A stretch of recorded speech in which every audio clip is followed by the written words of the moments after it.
ทำดีได้จงจำคำนี้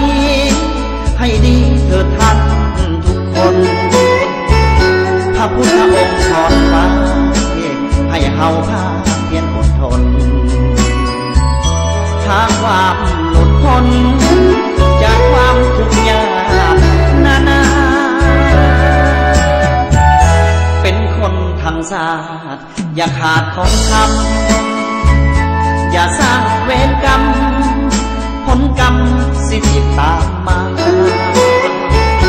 ให้ละให้ลงความโกรธลดความโลภมาโลภา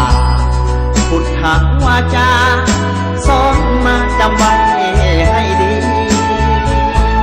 จงเลี้ยงดีสิ่งที่เห็นว่าสวยอย่าไปเพื่อผัวมัวเมาจะเศร้าเก่าสี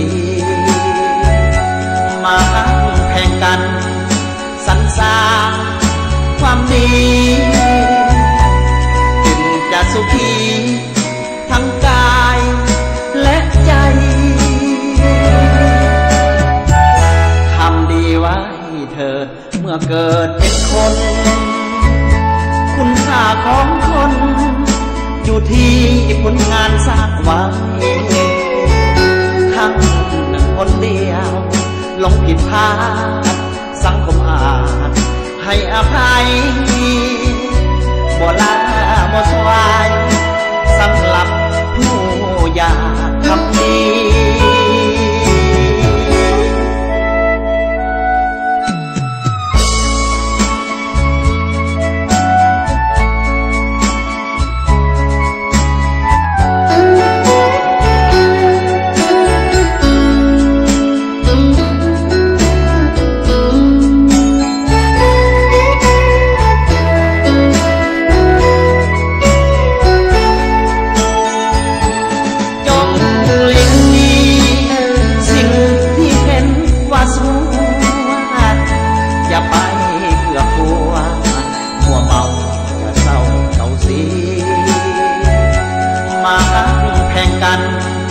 สรรสร้าง